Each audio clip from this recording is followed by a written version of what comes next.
Justement, dans les questions que nos amis auditeurs et téléspectateurs ont posées, certains n'ont pas manqué de relever votre compagnonnage avec Cellou Dalein Diallo, mais compagnonnage qui a été marqué par une rupture, comme c'est le cas actuellement. Et pour certains de vos compatriotes, vous avez fait le jeu du président Alpha Condé à un moment donné contre Cellou Dalein Diallo. Vous répondez quoi à cette interpellation? Moi, je dirais que j'ai été constant depuis ma prime jeunesse dans le sens du respect des droits de l'homme, du combat démocratique, avec un militantisme qui ne souffre d'aucune contestation.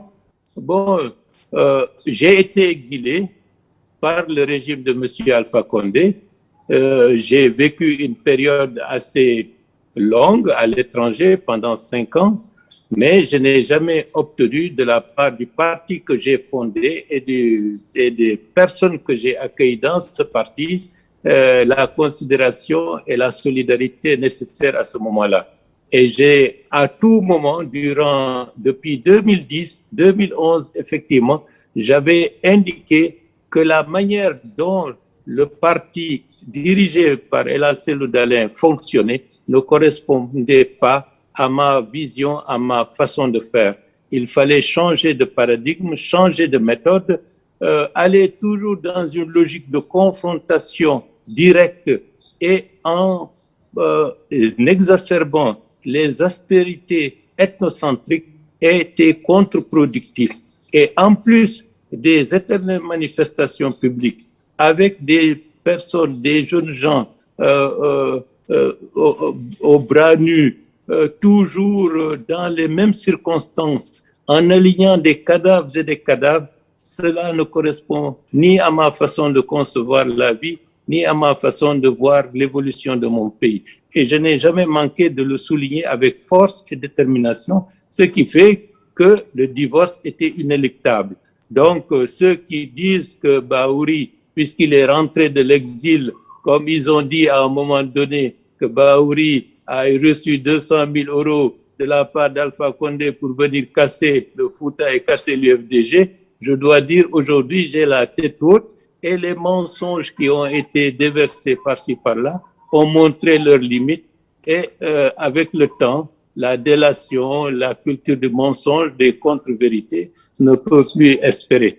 Et le bilan de tout ce processus se fera plus tard.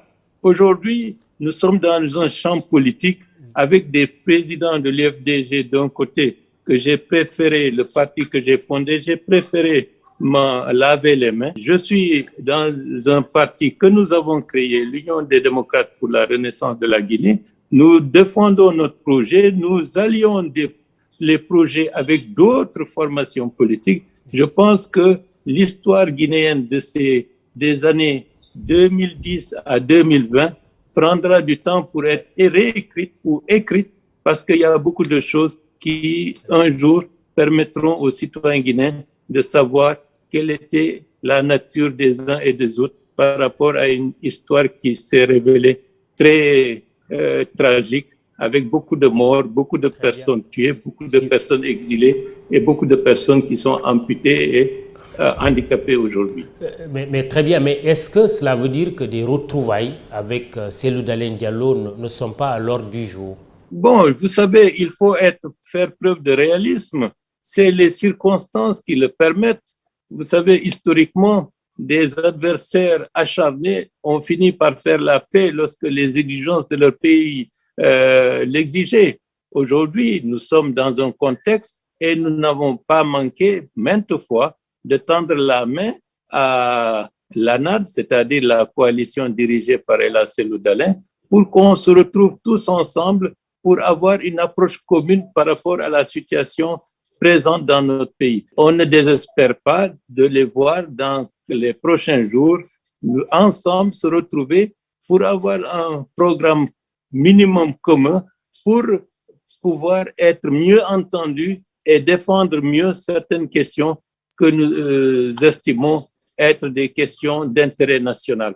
Et puis, comme vous le savez, nous avons tous été au FNDC ensemble et de ce point de vue, il n'y a pas de problème. Moi, je n'ai pas de problème d'avancer avec quiconque veut que la Guinée aille de l'avant dans une dynamique de solidarité, dans une dynamique d'unité. Tout ce qui est contraire aux intérêts de la Guinée, dans mon entendement, c'est cela que je mets de côté. Bon, M. Alpha Condé, je n'ai jamais manqué de lui dire que s'il va dans le sens, disons, de la violation des principes juridiques de la Constitution de 2010, il s'engage dans une voie d'impasse. Mais justement, permettez-moi, est-ce que le sort subi par Alpha Condé ne donne pas raison quelque part à Cellou Dalein Diallo? Bon, je pense que pour ceux qui ont eu raison, c'est ceux qui n'ont pas accepté la Constitution, le changement de la Constitution, qui ne sont pas allés aux législatives et qui ne sont pas non plus allés à la présidentielle de 2020. À partir du moment où l'opposition, avec cette usurpation et cette falsification constitutionnelle, il fallait être cohérent. En ce qui nous concerne, nous n'avons pas participé aux législatives, nous n'avons pas participé aux présidentielles de 2020 et nous avions dit à l'époque, quiconque y participe ne ferait qu'accompagner le troisième mandat du président Alpha Condé avec des risques d'instabilité pour la Guinée. Très bien. Je rappelle que vous suivez le jury du dimanche avec comme invité Bahouri. C'est un opposant guinéen. Il est à la tête d'un parti qui s'appelle Union des démocrates pour la renaissance de la Guinée.